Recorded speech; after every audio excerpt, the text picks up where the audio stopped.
करण्याची इच्छा अजितदादांची आहे असं विश्वास मावळचे आमदार सुनील शेळके यांनी मंत्रिपदाचा विस्तार होण्यापूर्वी व्यक्त केला होता. परंतु नेमकं काय घडलं आपण जाणून घेणार आहोत. अण्णा, नेमकं काय घडलं, कुठं आपला पत्ता कट झाला? कारण शेवटच्या क्षणापर्यंत तुमचं नाव चर्चेत होतं. महायुतीचं सरकार आल्यानंतरनं भारतीय जनता पक्ष हा मोठा पक्ष म्हणून आपण सर्वजण पाहतो की त्यांचं संख्याबळ हे देखील तेवढंच मोठं होतं. जवळपास 132 पर्यंत भारतीय जनता पक्ष पोहोचलेला होता. त्यानंतरनं 57 जागा या शिवसेनेच्या आणि 41 जागा या राष्ट्रवादी काँग्रेस पक्षाच्या. आणि महायुतीतल्या 3 प्रमुख पक्षामध्ये 3 नंबरला तसं पाहिलं तर संख्याबळानुसार राष्ट्रवादी काँग्रेस पक्ष होता. आणि आम्हाला 10 जागा ज्या वेळेला मिळाल्या त्याच वेळेला मला माझ्या पक्षातील वरिष्ठ नेत्यांनी 3 दिवस मंत्रिमंडळ विस्तार होण्या अगोदर बोलून सांगितलं की आपल्याला 11 किंवा 12 जागा मिळतील असं अपेक्षित होतं, परंतु आपल्याला 10 जागा मिळाल्यात. आणि सगळ्या राज्यातील समतोल ठेवत असताना पक्षातल्या वरिष्ठ आणि युवक किंवा नवीन चेहऱ्यांना संधी देताना देखील पुणे जिल्हा असेल, जळगाव असेल, सातारा असेल, म्हणजे थोडक्यात पश्चिम महाराष्ट्र, विदर्भ, कोकण किंवा आपला पूर्वेचा भाग अशा सगळ्या भागाचा विस्तार करताना कशा पद्धतीने समतोल ठेवता येईल तो ठेवण्याचा आम्ही प्रयत्न करतोय. आणि त्यानंतरनं जो काही निर्णय होईल तो आपल्याला मान्य करावा लागेल असं सांगितल्यावरती मी एका क्षणात कुठलाही विचार न करता एवढं सांगितलं की पक्षश्रेष्ठी जो काही निर्णय घेतील तो मला मान्य असेल. पण तू जी मंत्रिपदं दिलेली आहेत, काय नेमका निकष लावला? त्या निकषात तुम्ही बसत नव्हते? नाही, आता निकष असं म्हणताना मी सांगितलं की आता पुणे जिल्ह्यात 2 मंत्रिपदे मिळाली. मी स्वतः दादाही आहेत आणि दत्तमामा भरणे आहेत. आता जर तिसरं परत पुणे जिल्ह्याला मंत्रिपद द्यायचं तेवढ्या आमच्याकडे खाती नव्हती किंवा आम्हाला तेवढी जागाही मिळाल्या नव्हत्या. याच्या आधी दिलेल्या आहेत पण अण्णा 3. त्यावेळेला 13-14 आमच्याकडे मंत्रिपद होती. आता 10 मंत्रिपद असल्यामुळे आणि इच्छुक जास्त होते, परंतु 10 मध्ये पुण्याला 2 अशा पद्धतीने जिल्ह्यात इतर जिल्ह्याची तुलना केली तर फक्त पुणे जिल्ह्यातच 2 मंत्रिपद आहेत. नाशिकला पण आहेत, परंतु नाशिकला सुद्धा तेवढं संख्याबळ आहे. आता त्याच्यात 2 असताना तिसरं घेणं मागणं हे देखील आपल्याला उचित वाटत नव्हतं. आणि जो काही निर्णय झालाय त्या निर्णयानंतर उद्याच्या काळात कुठं ना कुठं स्थान देतील अशा पद्धती देखील मला वरिष्ठांनी सांगितलेलं आहे.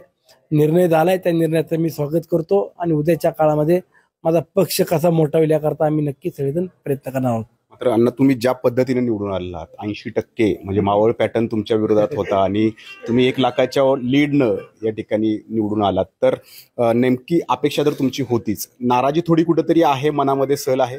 नाही, अजिबात नाराजी नाही. शेवटी मी तुम्हाला सांगतो, मी पक्ष संघटनेतून वाढलेला कार्यकर्ता आहे, त्यामुळे नाराजी वगैरे असला कधी प्रकार घेऊन राजकारणात काम करूच नये.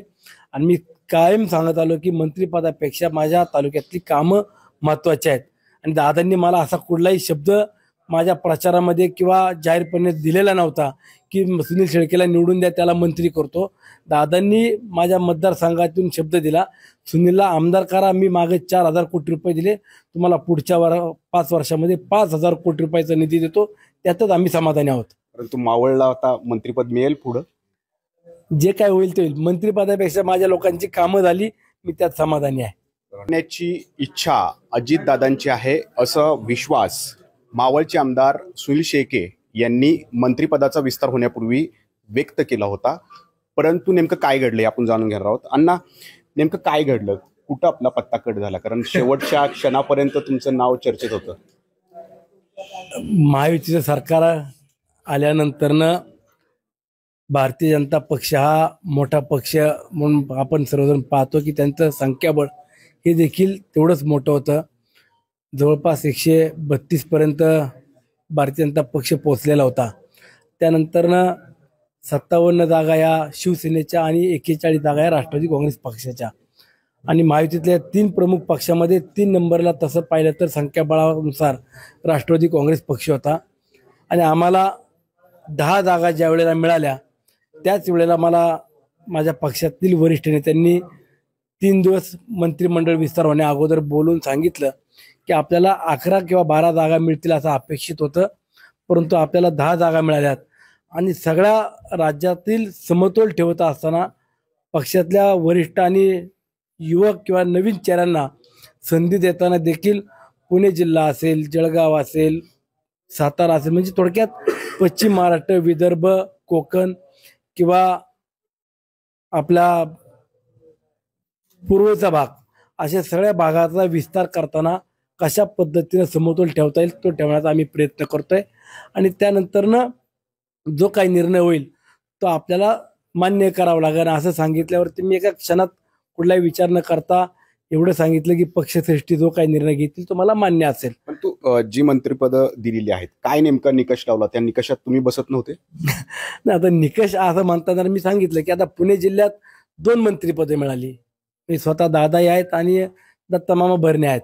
आता जर तिसरं परत पुणे जिल्ह्याला मंत्रिपद द्यायचं, तेवढी आमच्याकडे खाती नव्हती किंवा आम्हाला तेवढी जागाही मिळाल्या नव्हत्या. याच्या आधी दिलेले आहेत पण अण्णा 3. त्यावेळेला 13-14 आमच्याकडे मंत्रिपद होती. आता 10 मंत्रिपद असल्यामुळे आणि इच्छुक जास्त होते, परंतु 10 मध्ये पुण्याला 2 अशा पद्धतीने जिल्ह्यात इतर जिल्ह्याची तुलना केली तर फक्त पुणे जिल्ह्यातच 2 मंत्रिपद आहेत. नाशिकला पण आहेत, परंतु नाशिकला सुद्धा तेवढं संख्याबळ आहे. आता त्याच्यात 2 असताना तिसरं घेणं मागणं हे देखील आपल्याला उचित वाटत नव्हतं. आणि जो काही निर्णय झालाय त्या निर्णयानंतर उद्याच्या काळात कुठं ना कुठं स्थान देतील अशा पद्धती देखील मला वरिष्ठांनी सांगितलेलं आहे. निर्णय झालाय, त्या निर्णयाचं मी स्वागत करतो आणि उद्याच्या काळामध्ये माझा पक्ष कसा मोठा होईल याकरता आम्ही नक्की सगळेजण प्रयत्न करणार आहोत. मात्र अण्णा, तुम्ही ज्या पद्धतीने निवडून आलात, 80% म्हणजे मावळ पॅटर्न तुमच्या विरोधात होता आणि तुम्ही 1 लाखाच्या लीडनं या ठिकाणी निवडून आलात, तर नेमकी अपेक्षा तर तुमची होतीच. नाराजी थोडी कुठेतरी आहे, मनामध्ये सल आहे? नाही, अजिबात नाराजी नाही. शेवटी मी तुम्हाला सांगतो, मी पक्ष संघटनेतून वाढलेला कार्यकर्ता आहे, त्यामुळे नाराजी वगैरे असला कधी प्रकार घेऊन राजकारणात काम करूच नये. आणि मी कायम सांगत आलो की मंत्रिपदापेक्षा माझ्या तालुक्यातली कामं महत्वाची आहेत. आणि दादांनी मला असा कुठलाही शब्द माझ्या प्रचारामध्ये किंवा जाहीरपणे दिलेला नव्हता की सुनील शेळकेला निवडून द्या, त्याला मंत्री करतो. दादांनी माझ्या मतदारसंघातून शब्द दिला, सुनीलला आमदार करा, मी मागे 4,000 कोटी रुपये दिले, तुम्हाला पुढच्या 5 वर्षामध्ये 5,000 कोटी रुपयाचा निधी देतो, त्यातच आम्ही समाधानी आहोत. परंतु मावळला आता मंत्रिपद मिळेल पुढं? जे काय होईल ते होईल. मंत्रिपदापेक्षा माझ्या लोकांची कामं झाली, मी त्यात समाधानी आहे.